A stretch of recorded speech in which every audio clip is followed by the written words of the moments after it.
Peter, good morning, and thank you very much for your time. On Monday, I interviewed Adriano Novunga, a very well-respected Mozambican academic, and he's a director of the Center for Democracy and Development in Maputo. And the situation on the ground is clearly that you're going to need a combination of a political development and military solution to solve what is happening or has been happening for the last 3 years in Northern Mozambique. Would you agree with that?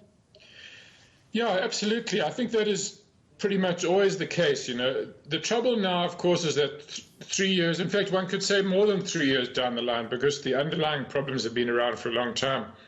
And this insurgency was sort of gathering momentum before it surfaced in October 2017.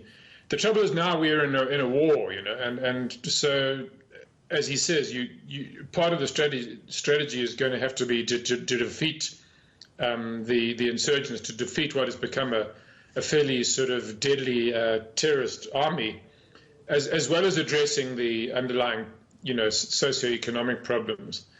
And of course, I think the longer you wait, the more difficult it becomes to use the socioeconomic measures to counter this, because these things acquire a life of their own, you know. Yeah, we just been referred by the Department of International Relations and Cooperation here to SADC.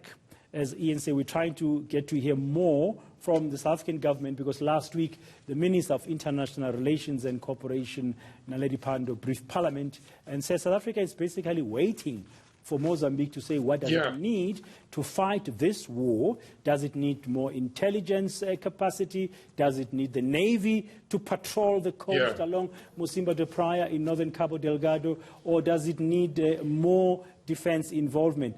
And SADC is pretty much quiet as well at this stage about what would be the solution. Can South Africa afford to stand idle by while this war is raging? I don't think it can, actually. I mean, that doesn't necessarily mean that South Africa itself has to be involved, but it's becoming difficult to see how that can be avoided. But something has to be done. Now, you know, there's also quite a lot of speculation about France getting involved, about the US getting involved. I mean, as you know, France and the US actually have the companies that are developing the gas, which has become very much a focal point of the security response in a way. I mean, it's not the only thing that has to be protected.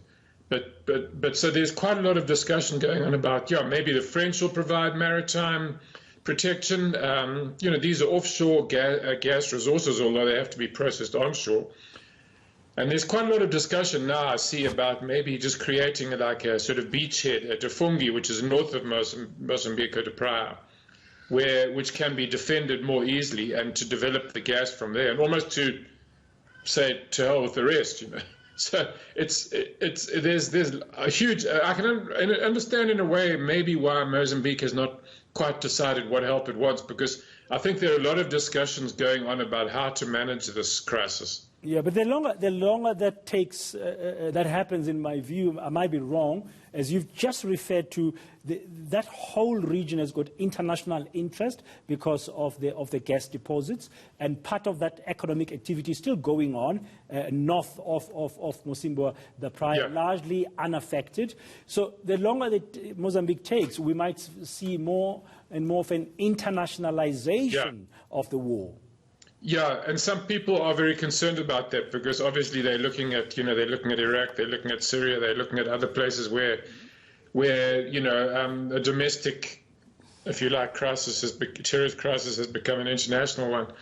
But, I mean, I guess that would be the price that SADC and the region would have to pay for failing to act much sooner. I mean, they should really have tried to nip this thing in the bud 3 years ago, Yeah, now finally, Peter, while I have you before you go, in July, I think it was our Minister of State Security, Ayanda Dlodlo, who was reported as saying that the intelligence community in South Africa is spending sleepless nights. And since then, we've seen other reports of possible or alleged links with the Islamic State and those Islamist insurgents in northern Mozambique coming from South Africa, even including funding. Should South Africa be worried about the Islamic State link and how it might possibly impact us here?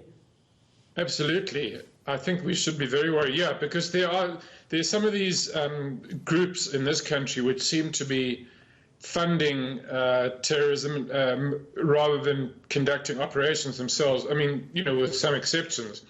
And there are suggestions that the funding or some of the funding is going down there, and some personnel, There have been people who South Africans whose faces have cropped up on pictures posing with weapons and other insurgents in the veld of Cabo Delgado. So it is a major concern. So far the links seem to be going that way, but they could at some point come the other way. Thank you very much, Peter Fabricius, there for some of your views and insights about the civil war that's going on in the northern of Mozambique. It's more than an unrest. It's been a very low-intensity war. More than 1,500 people have been killed, and some people define a civil war a situation where 1,000 people get killed. Now, in that part of Mozambique, more than 1,500 have been killed, and it's still ongoing, and it's pitting Mozambicans against Mozambicans over resources.